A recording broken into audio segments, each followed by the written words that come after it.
No. I don't think, we haven't heard yet. I'd like to think that we're going to come back to the present at some point. So.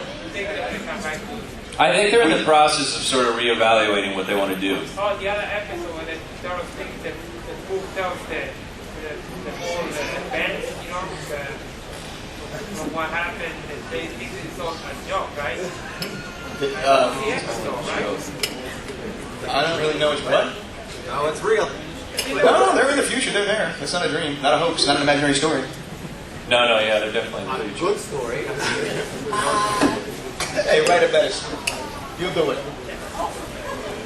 Hey, Sam Regal, everybody. Terry Dunstan. Terry Dunstan. That was weird. Have you, in your opinion, on Ninja Turtles changed since you started doing the voice of Raphael from before? The character? Yeah. The full Ninja Turtles. Have you? I heard you were not a fan beforehand. Do you like the Ninja Turtles a lot now, or? Yeah, I mean, I wouldn't say I wasn't a fan. I just didn't really know the show. But yeah, I'm certainly a huge fan now. I'm always sort of, I mean, I don't know about arguing, but sometimes, I mean, it makes sense because we all have the sort of the things that we do on the show, and Raph is sort of the angry one. It does get a little, you know, I sometimes wish that the writers could push more towards developing. I think there's opportunities that could be had. The movie did a little bit, which we weren't in, but that there's opportunities to develop the relationships between us, you know. And so, you know, when scenes are going like one line here, one line there, I mean, I'm always saying like, why can't we have some scenes where they get to play out a little bit more? And they just have never really gone that way. It's always been one line off, one line, action scene, which I think is great, exciting, but I just think it could be much more interesting if they let the relationships between the four brothers develop more. Like it happened in life. That is so beautiful, man! I love you, man. It looked like they were. This is for Ed Paul. When you were playing the Ultimate Draco and they had Mark Thompson's Draco, did you guys like do that together at the same time, or was it like separate, or how did it work? No, actually, I do remember that. I remember it very well because it was kind of funny. You know, sometimes if you're doing stuff like that with, it got a little chilly in here. Yeah, a little bit. When I started talking. Ooh, the chilling voice again. Oh, The ice demon. It's that possession problem I have. Crypt of Paul. Anyway, back to me. young guy. No, but I remember that very well, actually, because I remember Mark and I doing that, and we were laughing together because I remember us saying each line in sync, and it's strangely coming out almost perfect, every line, in terms of the speed that we were saying the lines. I mean, you guys were in the booth together? Yes. Yeah. And so I remember him standing to my left and us both saying the lines and us kind of looking at each other like, it's kind of scary. I remember it coming out really well. Almost every line, it was perfect. The rhythm and so yeah, we were together. It was very fun. He was a great guy. Whoever. Anyone.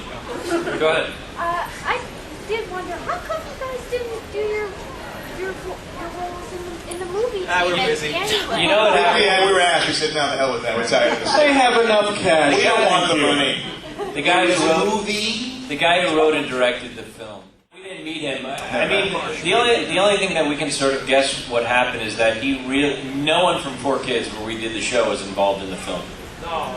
And I don't think he wanted to have anything to do with, I guess, anyone, the producers, the writers, any of the actors, because no one was even asked to audition, which is unfortunate. I didn't really get it, but they just... I mean, I think we also thought, like, well, maybe they're going to get some, like, C-level movie stars to do it, and they ended up just getting some voice actors from L.A., so it was pretty lame that we didn't get to do it. Yeah, Sam actually was out there auditioning for a video game, and the casting lady said that she was doing the movie. Oh, you're a Ninja Turtle, that's great. And he goes, hey, are we going to get a... She's like, no calls, we're going to go with celebrities. So that's what he was told from the beginning. Yeah, but then we would get a call. Oh, man. And if Seth Green played my part, I'd be so mad. I thought they were going to be celebrities, so I was having dinner actually in LA, and this voice actor that I know from Naruto said he was going to be Casey Jones. And, and he got replaced actually. But the Human Torch. But I was like, oh, well then who played the turtle? I was like, don't tell me. Orlando Bloom is Leonardo. Yeah, Yeah, that's C-list star. Well, I don't know about C-list. You seem quite free. I know most of the time when you're doing anime and you're doing voice acting in general, you're not spending a lot of the time in studio with, if you're doing a scene across from someone, one person records and the other person records. You guys have said that you're doing most of these scenes as a group, going Right. in there. Yes. Especially for the Ninja Turtles, I imagine that's beneficial because it's such a close-knit, the idea is a brotherhood of guys. Is that accurate? And also, does that make you want to do more of your work outside of group stuff, with other actors in the studio? Well, I think we've been spoiled by the nature of how we record Turtles because we became really good friends through it. Except for me, Well, we don't like you anymore. But no, we did. It is so removed from the stuff we were used to, or with dubbing anime. It's just just us there by ourselves and not really knowing what's going on. So we were able to play and actually almost do a radio play, like acting with each other. And it did spoil us because I know now when I do, it's less fun to do anime now because it's just by myself. And It's just it's a totally different energy, and it's my really, voice got real sad. yeah. I mean, it's so much better to do it that way. I mean, with any good acting, it's always better to have the other actor across from you, and it's just a different energy. And like Wayne said, we have a great time, and so it's just the way it should be. And unfortunately, the other stuff, the dubbing stuff, you just don't get to do that. Yeah, no, even with like commercial work that we get on occasion outside of the cartoon world, it's better to have a group together because you get that same dynamic of, we're selling a product we may not believe in, but hey, we're all doing it together. Oh, that's interesting. Did everybody hear that question? No. Brian just asked, like, if we're doing an episode where it's not focusing on our characters, when we have downtime, do we go out and play around studio stuff, trying to learn how to do the other technical aspects? I do not. I read comic books and wait for my lines. I lay down on the floor in the booth, This is true. and we throw pencils at each other. Oh yeah, the pencil thing got out of control. It's pretty much like 8th grade homeroom. And Yeah. I already know how to run a studio. So yeah, Sort well, of. we should do something more productive with our time, but we don't. Every now and then when we had a new engineer, We'll make up songs about the Make up engineer. songs. I would make up songs about And when you say it was They're pizza like, day, wow, that's how they Oh, we yeah. don't care. It's stupid. No, but they actually schedule us really, really tight, so there's not a lot of waiting around. And if you do, you're in the booth anyway, so you can't see what the engineers are doing. You end up climbing the walls, sleeping on the floor, throwing a pencil. Sam used to do a lot of Combination. Yeah, Sam did the New York Times crossword. Is there a Japanese version of Fast Forward? And if there is it further ahead of the American version? You know this? Not further ahead, but I was just in Japan in May, and I met with the guys who are bringing it over and dubbing it, and I saw the new theme song, and there's now Japanese turtles. Our turtles. Yeah, there was a Japanese movie, like looks for a Goda guy, Ultimate Mutation. But that was more like the 80s show, and this one is us, but in Japanese. Like, Watashi wa Raphael desu. Would you like to dub that Japanese show with the giant turtle saying thing? I wonder. It'd be fun to It's do. already made, so. I don't know that anyone wants to try to sell it here. Yeah. Good work.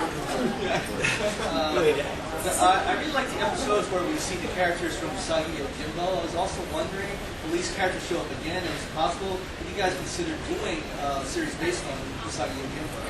It's not up to us, but Stan Sakai. I can draw pretty bad. Stan Sakai is good friends with Peter Laird, and so the show's got pressed together. I think they talked about it once, but I don't know that it's going to happen. I met Stan at a convention. And he pretty much just was talked into it by Peter, I think. He's like, hey, let me take your animal samurai with my animal ninjas and make a show.